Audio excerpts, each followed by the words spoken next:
Ed, Noboss Culture. What is that? The shortest way to think about it is that you really have no boss. Now, that can be very unnerving for people because almost always we look for direction. We want to be taught, we want to know what's right from wrong. So it can be very challenging. But if you think about a sports team, there is no boss. I mean, you have a captain, someone who gives you direction, or a quarterback that defines the play. But when you're running with that ball in the field, there's no boss telling you what to do. You kind of decide where and how you want to run. Now, I love the analogy, but how would you factor in there the coach of that team?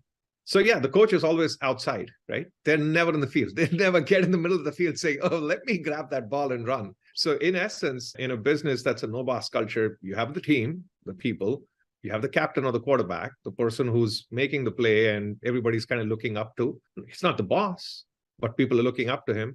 And then he's coordinated really well with the coach who's sitting on the sidelines, who's kind of telling him from a distance, hey, you know what? That was a bad play. And I can tell you why. I use that analogy sometimes in my coaching, and sometimes CEOs are the coach. Sometimes it's someone else on the team that's coaching a specific team. And then there's sometimes the coach actually moves up to the owner's box and they're no longer on this field of play, but they are overseeing some things behind the scenes. They've really given over a lot of that leadership to the coach. Is that kind of similar to what you're talking about here, or is it different in your world? Oh, that's exactly it. And so really there's the third role that you touched upon, which is what we call the manager. We call it the owner. The idea of owner we generally don't use because we expect everyone to be an owner. You own the problem. That's really what we're here to do, right? You're trying to solve a problem. So the manager is really the person sitting in the owner's box who's sort of from a distance. It's not so involved in the game. It's not going to lose his sleep maybe he will, but not expected to lose his sleep if you lose a game, because they're trying to see, overall, how do you perform? How do I do for the season? How do I do for the quarter or the year when it comes to the business? One of the things that I do with these podcasts and with my work is I really go deep into understanding fast growth companies. There's a level of chaos that comes with wanting to grow fast. And some of the companies are just doubling. Like just doubling every year is a little bit of a chaos for many companies, especially when you get to be, 10 million and 20 million and 40 million. And a lot of time it comes up is this concept of ownership. How do you guys use it when you said we expect everyone to be an owner? So that's a great question. We use the term internal entrepreneurship, and it's a little nuanced. It ties into some of the other principles that we have in terms of the behaviors and culture that we inculcate and tied to a core set of values within the company.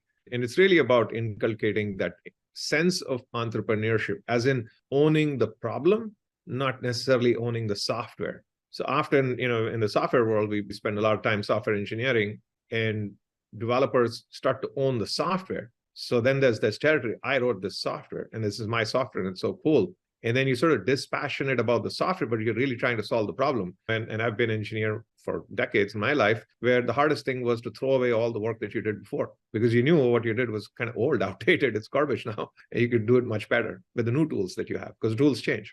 Well, that's one perspective for sure of ownership, about owning the problem. I want to go back to the no-boss culture. Did you learn this somewhere? Because it's not necessarily the way most businesses run.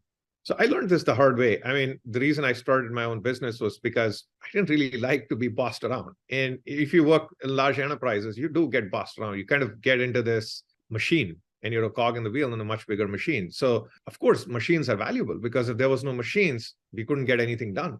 But I wanted to work or build a machine which would be different. And that was the real genesis of the Noboss culture. So it's like, okay, yeah, there's no choice not to have a large enterprise, because you need to build products, and building an iPhone is going to take more than me, right? If you wanted to build the next best thing beyond the iPhone, how would you do it? You need a big, vast machinery. And the Noboss culture is different from what traditionally people say. How do you explain to someone how it's truly different so that they understand it if they were considering doing something like this for their company? Yeah, I would definitely encourage every company on earth to do this, because there's no other culture anybody would need. I think the first question is, should you do it for your company? And if you're considering setting up Noboss culture for your company, ask yourself. Maybe don't even ask yourself. Just go around asking people in your company, do you love it? Do you hate it? You're probably going to get more hits than love. And no matter what company you are, because almost everybody hates something about the company. And maybe they won't tell you because you're the boss. So maybe have someone else do it for you. And that's why 360 appraisals are important. So I think the first thing is to assess whether it's right for you. And if you feel it's right for you, and maybe it's not, so then it's really about how do you determine how to implement this. And then there's a series of steps to follow. Of course, you can't implement a culture that doesn't stick to your core values. So at the essence, it will go back to what core values do you have? What behaviors do you want people to have? And how does that all tie together? I do want to ask you about the core values because it's a theme that comes up quite often in these conversations and fast growth. But I've also, and I'm not trying to take a counter approach here, but I want to understand it. Google ran a study one time about no managers, and they just wanted to put smart people onto teams and really remove that management layer. And it failed miserably. I don't know if you know much about the study, but why do you think when you hear that it failed, because this manager that was coordinating things and prioritizing things didn't work when they pulled it out of their teams?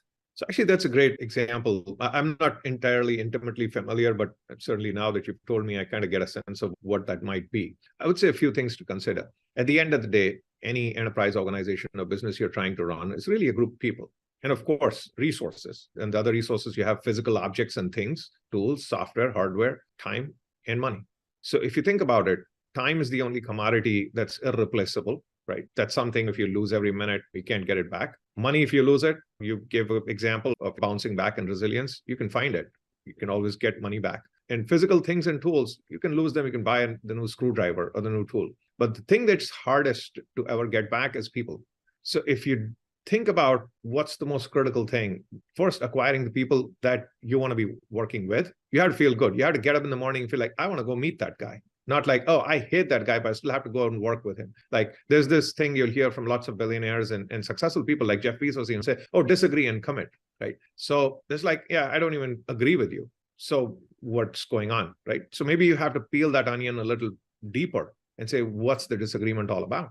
And maybe that's something the other person doesn't understand or you don't understand. So I think one has to delve deeper. And sometimes it's just really about core values. When you talk about managers, you relate them to the coach aspect of this. Like there's maybe a team lead on the field of play, but they all know their assignments. They are taking ownership of those roles the way I kind of see it. I'm picturing football right now because it's just easier for me than other plays. But it's true that the manager isn't typically doing the work, right? They're not actually making the sales call. Sometimes they are supporting them in different ways. But what would we see across your organization in terms of accountability in this no boss culture? So that's a great question. I think we talk about this quite a lot because the question of accountability almost always comes in large organizations because you want to be accountable, and especially organizations that are public listed because you're accountable to the shareholders of the company. But when you're a private company, the accountability is kind of limited to the people in-house in some sense, right? Let's say you're a people-owned company and employee-owned company, then you have accountability to yourself. So at the very root of it is, again, back to the question of values. So accountability really is about, how clearly do you stick to your values and your behavior within the organization? So we came back to values again. I knew we'd get here somehow. The values, if you looked across all of the interviews I've done, over 500 with people just like you that have been on the Inc. list, they will talk about being a values-driven company. They will talk about living their values. They will talk about how values are ingrained and whatnot. When you are out there engaging with your client, your employees, your team members, how are you living the values that you've been talking about today? Thanks for that. So I think there's certain key behaviors that you can bring to bear with. And again, it goes back to, I also talk about this topic, actually just recently, I talked about this topic about guardrails. So guardrails are important, but before I go there, I'll talk to you about some key behaviors that we think about. And this is going to be a bit of a longer answer, so brace yourself. So the first piece of it is really about certain method of inquiries that we encourage people to have. For example, you walk in a room, often you'll hear people say, oh, why is this happening? Oh, why did that problem happen? The clients say that, and you'd have people say that. And every time someone says, why is this happening? We just gently smile. We give them a nudge and we say, hey, I think what you're really trying to say is, how can we fix this? And then everybody knows that, oh, we have the culture of how, not why. And that's very core to our culture. There's a video on YouTube, I encourage people to watch. It says, ask how, not why. And there's a deeper method of inquiry there. And if you watch the video, you'll see, why that's relevant, or rather, how that's relevant.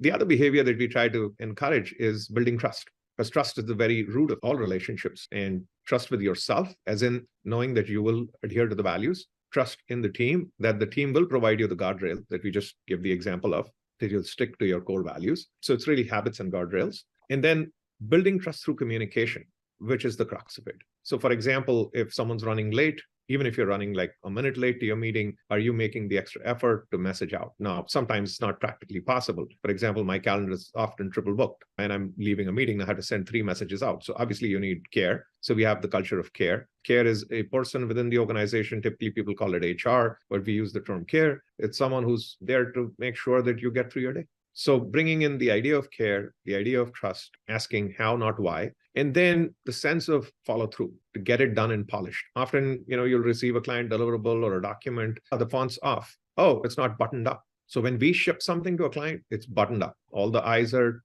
dotted, all the T's are crossed. Again, it's about really inculcating these simple behaviors, if you will. And talking about a no-boss culture, is there a different hiring process or way that you're assessing whether someone will work in a no-boss culture? So that's an interesting thought. I don't know how different it is, but surely we have our own unique hiring process. We call it GQ, which stands for Genius Quotient. In essence, you go through more than an interview process. You take a series of tests, which are objective in nature, multiple choice, both technology and non-technical. It's metrics driven. We use some algorithms as well to sort of help us sort out the better responses from the not so great responses. And incorporating that also creates a sort of a barrier, if you will. So people who are more attuned to the no-boss culture are more likely to be willing to be in that Navy SEAL mindset, meaning they're willing to persevere. They have the resilience. So they will actually be willing, even after, and I'll give an example. So we had an architect who's got 20 years of experience. Typically, if you call an architect with 20 years of experience, they're going to be like, nah, I'm not taking tests. Too old for that. But then person who's willing to take tests after 20 years of experience for 8 hours online, they're a good fit for the no-boss culture.